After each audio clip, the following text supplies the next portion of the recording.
Welcome to the channel tulip tarot में आप सभी का स्वागत है।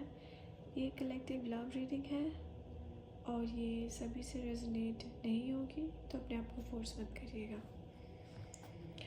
जो भी रेजोनेट करे आप उसको एक्सेप्ट करिए और जो नहीं रेजोनेट करती है वो आप उसको लीव कर सकते हैं। और ये 1 वीक रीडिंग है।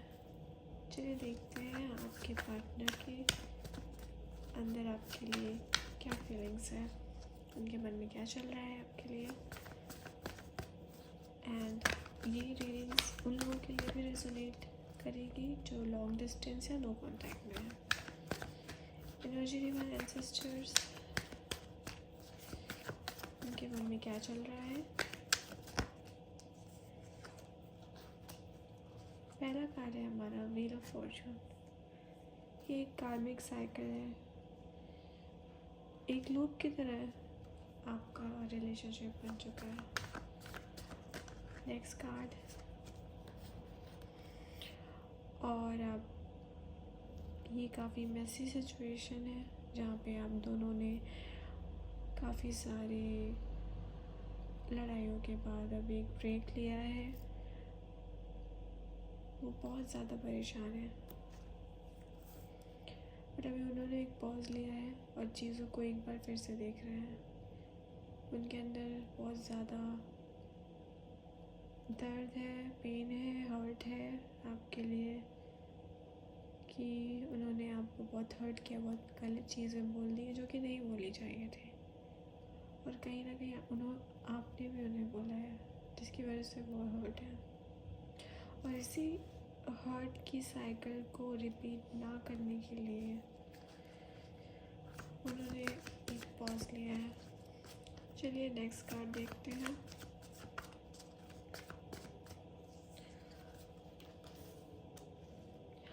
और वो अभी कोई भी एक्शन नहीं लेना चाहते हैं। जैसे कि यहाँ पे बोला है, उन्होंने एक पॉज लिया है। वो भी रुक कर चीज़ों को फिर से एक नए तरीके से देखेंगे, फिर डिसाइड करेंगे कि उन्हें आपके पास आना है या नहीं आना है। बॉटम ऑफ द डेक में हमारे king of pentacles, 5 of pentacles और 10 ऑफ पेंटिकल्स। तीनों ही पेंटिकल कार्ड है। ओके, ये आप एक शायद अर्थ साइन से डील कर रहे हैं। मैं देख सकती हूँ यहाँ पे लॉन्ग टर्म की बात हो रही है, शायद शादी की भी बात हो रही है। मैं भी देख सकती हूँ कि कोई बहुत ही फिनेंशियल कंडीशन उनकी काफ़ी ख़राब चल रही है, but at the same time उन्हें एक कंप्लीशन भी चाहिए और एक उन्हें आपको ये 2 चीज़ें देनी है, पर उनकी कंडीशन ऐसी है। यप, हाँ, उन्हें ऐसा लगता है कि उनकी कंडीशन अभी अच्छी नहीं है। वो आपको बहुत अच्छे से ट्रीटमेंट नहीं दे पाएंगे। उनके एंजल्स, उनके एंसेस्टर्स को भी यही लगता है कि वो आपको अच्छा ट्रीट नहीं कर सकते जैसा आप ऐसे हैं। वो आपको किंग ऑफ पेंटिकल्स की तरह देखते हैं, जो हर चीज़ डिज़र्व करता है या करती है, जिन्हें हर चीज़ मिलना चाहिए, बट वो आपको नहीं दे पा रहे हैं। बट वो आपको एक ऐसे इंसान के तौर पे देखते हैं कि जिसके पास सब कुछ है, उनका हाई स्टैंडर्ड है, जिसकी वजह से वो आपकी तरफ काफ़ी ज़्यादा अट्रैक्टेड है। ऐसे ब्राइट कलर के कार्ड्स आते हैं आपके अगर रीडिंग्स में, इसका यही मतलब होता है कि वो आपसे काफ़ी ज़्यादा अट्रैक्टेड है और आपकी सिचुएशन काफ़ी ज़्यादा अच्छी है एंड आपकी लाइफ उनके बिना काफ़ी ज़्यादा ऑलरेडी अच्छी है। तो ज़रूरत नहीं है कि वो आप उनकी लाइफ में हो ना हो। इमोशनली आपको नहीं ज़रूरत है, बट फिनेंशियली आपको उनकी ज़रूरत नहीं है। मोस्ट ऑफ द रीज़न मुझे यही दिख रहा है। बट उनकी कंडीशन ऐसी है कि जैसे इस लड़ाई के बाद वो कहीं किसी अकेलेपन में है, कहीं खो से गए हैं, जहाँ से लौट कर आना उनके लिए थोड़ा मुश्किल है, क्योंकि वो आपको इस तरह से खुशियाँ देना चाहते हैं। 10 ऑफ पेंटिकल्स का मतलब होता है एक फिनेंशियल सिक्योरिटी, स्टेबिलिटी और पूरी तरह से एक अर्थ एनर्जी जहाँ पे हर चीज़ अवेलेबल है आपके लिए उनके अंदर। उन्हें ऐसा भी लगता है कि उनके अंदर ये सारे गुण कहे या क्वालिटीज़ उनके अंदर नहीं है, इसकी वजह से भी वो शायद विड्रॉ कर रहे हैं सिचुएशन से, और क्लैरिटी नहीं है उनके अंदर आपको लेके।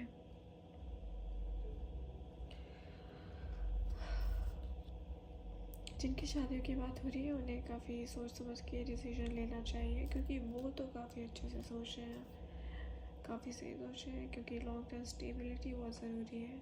शॉर्ट टर्म आपको लगेगा कि ये रिलेशन चल जाएगा, शॉर्ट टर्म के लिए चल जाएगा, बट हाँ लंबा रिश्ता कोई भी चलाना हो, अगर शादी की बात है, आपको बच्चे चाहिए और या फिर एक अच्छी फैमिली चाहिए, तो उसके लिए एक फिनेंशियल स्टेबिलिटी होनी ज़रूरी है।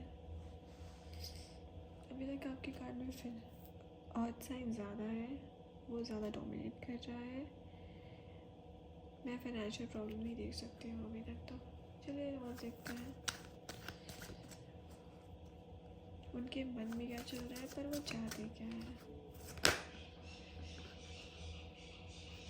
एनर्जी दिखाए सिस्टर्स, प्लीज़ मुझे दिखाए कार्ड।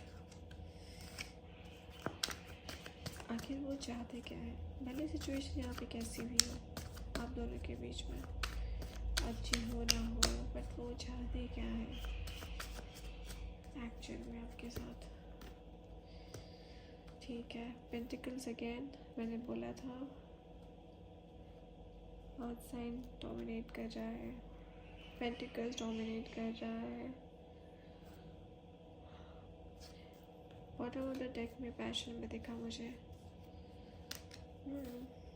तीनों ही स्वॉर्ड्स और पेंटिकल्स और वॉन्ड्स हैं।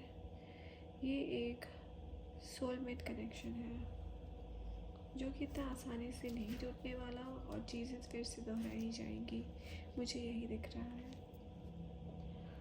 एस ऑफ पेंटिकल्स से शुरुआत नहीं होगी, यही एक लूप चलेगा। एस ऑफ पेंटिकल्स अगर रिवर्स में नहीं होता तो एक नई शुरुआत होती, एक नई तरीके से, बट अभी कोई भी तरीका नया नहीं होने वाला है, वही सेम चीज़ होगी, दोहराई जाएगी उनकी तरफ से आपकी तरफ से। इसलिए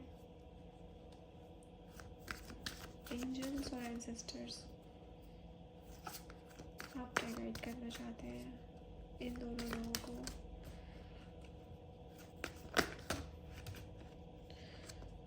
आखिर इन लोगों की सिचुएशन कैसे क्लियर होगी, स्टक सिचुएशन कैसे रिजॉल्व होगी। ओके, जजमेंट आएगा, जजमेंट उनकी तरफ से आएगा। चीज़ें जो भी आपके बीच में रुकी हुई है, क्या पता आप लोगों ने जो भी लड़ाई झगड़े की है वो रिजॉल्व होंगी, या फिर आप दोनों की फैमिलीज़ में जो भी प्रॉब्लम्स हैं, अगर आप दोनों की फैमिलीज़ में कोई इश्यूज़ आए हैं तो वो चीज़ रिजॉल्व हो जाएगी, और एक पैशनेट एनर्जी के साथ एक नई शुरुआत फिर से ये एस ऑफ पेंटिकल्स रिवर्स नहीं हो रहेगा, ये वापस से सही हो जाएगा, यानी एक नई शुरुआत होगी। जजमेंट आने वाला है। उनके लेट नाइट थॉट्स आपके लिए क्या हो सकते हैं, आखिर वो सोचते क्या है आपके बारे में। डीप इंटेंस फीलिंग्स उनकी आपके लिए क्या है। एनर्जी डिवाइन एंसेस्टर्स प्लीज़ दिखाइए।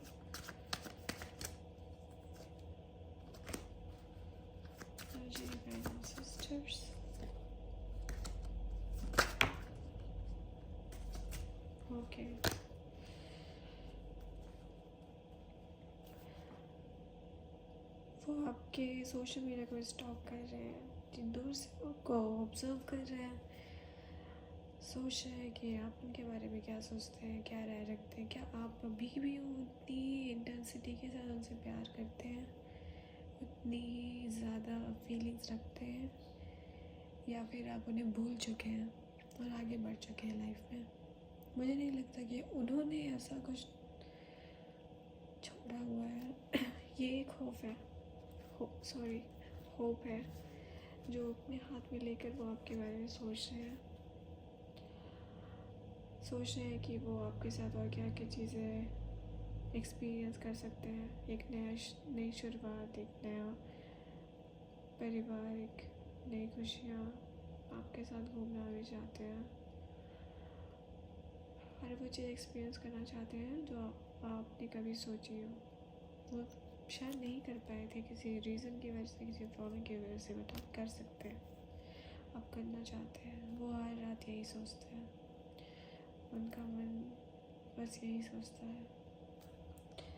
The chariot bottom of the deck में दो राय पे खड़े हैं आप दोनों ही। बहुत सारी चीज़ें हैं जो क्लैरिफाई होने के लिए अभी रुकी हुई हैं। क्लैरिफिकेशंस मगर आएंगे जजमेंट के साथ। आप दोनों के बीच में दूरियां ख़त्म होंगी और आप फिर से एक हो जाएंगे। उसके लिए थोड़ा टाइम लगेगा, आप थोड़ा सा एक दूसरे को टाइम दें, मैं तो यही कहूँगी। आपके एंसेस्टर्स और आपके एंजल्स भी यही चाहते हैं कि आप दोनों एक हो जाएं, और वो भी यही फोर्स करते हैं। अगर ना चाहते हुए भी वो आपके बारे में सोच रहे हैं। अगर कहीं उनके मन में ऐसा है भी कि चलो छोड़ देते हैं, कनेक्शन नहीं करते हैं, जाने देते हैं, बट फिर भी उनके एंजल्स कहीं ना कहीं से कोई रीजंस लाके उनके दिमाग में डाल देते हैं, उनके मन में वो फीलिंग्स दोबारा जगा देते हैं कि नहीं, यही इंसान आपके लिए सही है। इसीलिए वो कंफ्यूज स्टेट में रहते हैं, बार बार ब्लैक एंड वाइट आप देख सकते हैं। वो ये हैं, दो चीज़ों को लेके वो काफ़ी ज़्यादा इमोशनल भी है और क्लैरिफिकेशन भी दिमाग में रखते हैं आपके लिए। But at the end of the day आपको ही चूज़ करते हैं ओवर एवरीथिंग। तो ये थी आपकी आज की कलेक्टिव लव रीडिंग। 1 वीक की आप कभी भी देख सकते हैं। लाइक शेयर सब्सक्राइब करिएगा प्लीज़। Thank you.